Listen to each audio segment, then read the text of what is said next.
This is John Costa, the editor of Citizen's Eye, and we're still here at the Phoenix Square Film and Digital Media Centre, where it's the Building Cycling Cultures Conference. Lots of workshops going on, and I'm catching up with Dave Holliday. How are you, Dave? Oh, fine. Good. You enjoyed today?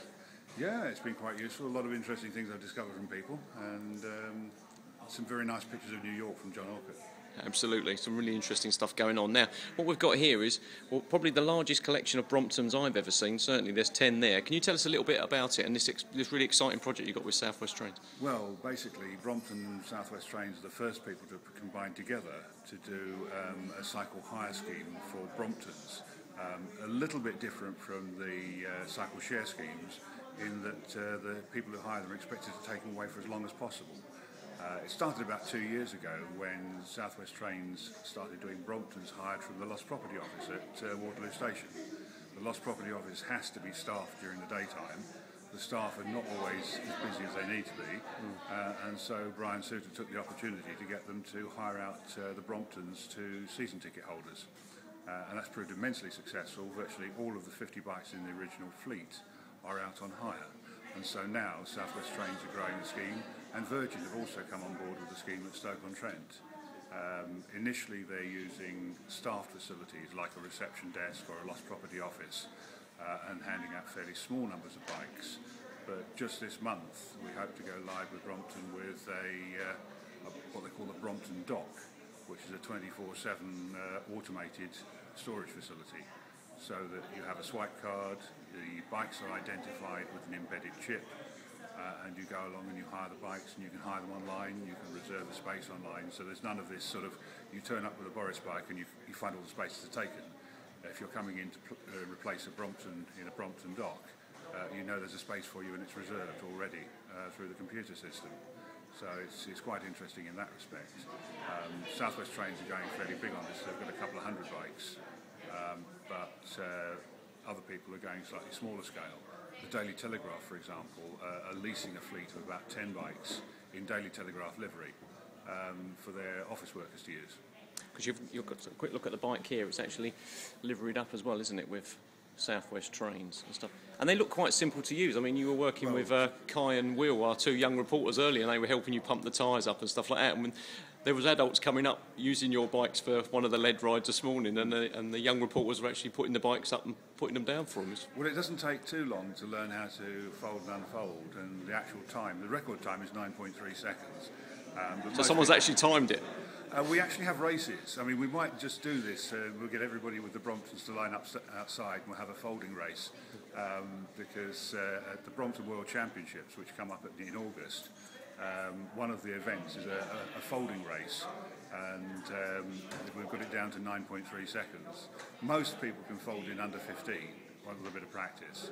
Well, we tweeted a photograph earlier of Citizen's Eye from here at the conference with the young reporters with Bromptons, and it was retweeted by Brompton Cycles, so they've actually got their own Twitter, so they're following it. Yeah, Brompton Cycles does have a Twitter account, and I think what will be very nice, I mean, South West Trains have very generously let us have these bikes, and I've got an interesting problem tonight as to whether I stay in Leicester and take them down tomorrow morning, or if I can store them overnight and take them to a factory in London for Monday morning first thing.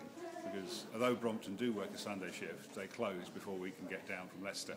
So it's a slight logistics issue, but nothing major. But it's been good of them to do it as well. It's very good. Yes. What was interesting is actually seeing this selection of them here, because you pulled that one out of the lineup of 10 of them, is the fact that you almost know what a Brompton folding bicycle is, even if you don't know the name, because then I suddenly went, oh, I know someone who's got a Brompton. I think Sean Clark from Cuttlefish has got a Brompton, and he tweeted the other day that he'd got himself a Brompton as well. So it's amazing that they're quite well known, aren't they? I think it's because the design has evolved. It was originated in 1980 when the original design came out, and it's had 30 years of development to get to where it is now.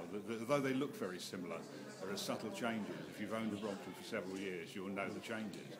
But the great thing is that unlike a lot of the fancy types of bike, you can still get spares of Bromptons that were built in 1988, not necessarily exactly the same part, but a part that fits the current Brompton still fits the 1988 Brompton.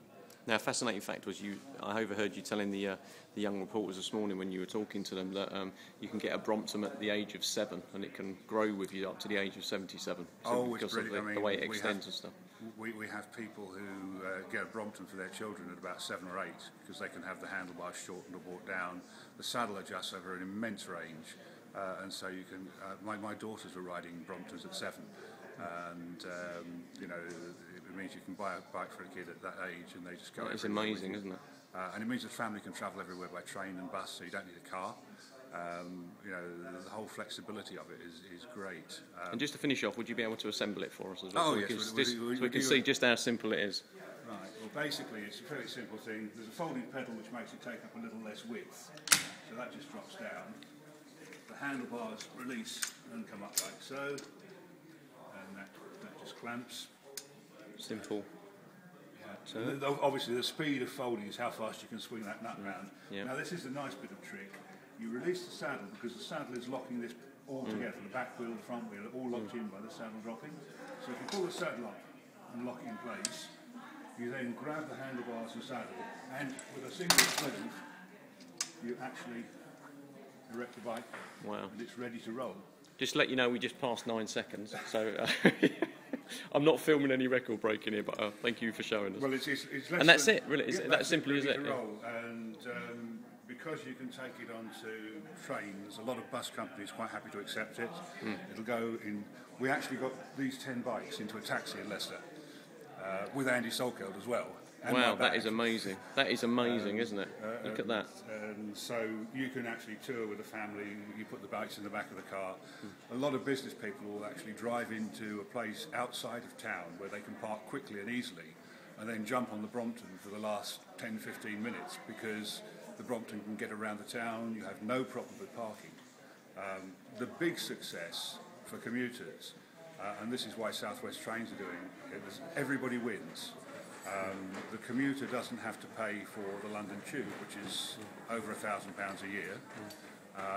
They don't have to pay for a car parking space, which can be between £800 and £1,500 a year. And they can actually cycle straight to the station platform instead of trying to find a parking space, then walking from the car park to the station and all the other sort of time-consuming stuff. So the end result is you actually get a faster door-to-door train journey with the Brompton and the train than you get any other way. And you're saying the key is selling this journey concept up rather than just sort of a ticket. On South West Trains, it's the actual kind of the whole package, isn't it? I think it's really gratifying. Over in the continent, there is a bus company that will hire you a folding bike. They will offer you a car club car hire, which means that you can get car hire 24/7 on the street, automatic, all through going to the bus company and buying the ticket from them. And this is the first UK rail operator that's doing a complete package. You go to South West Trains, you hire a bike for the year, you buy your season ticket, and that is you sorted out to get from door to desk. My analogy is that you have a lot of train operators trying to sell you train tickets from station to station, but nobody, unless you're very lucky, makes a journey from station to station. And it's a bit like buying that toy train set at Christmas. You undo the wrapping and everybody's face falls when you see the little sign that says batteries not included. Brilliant. Dave, thanks very much.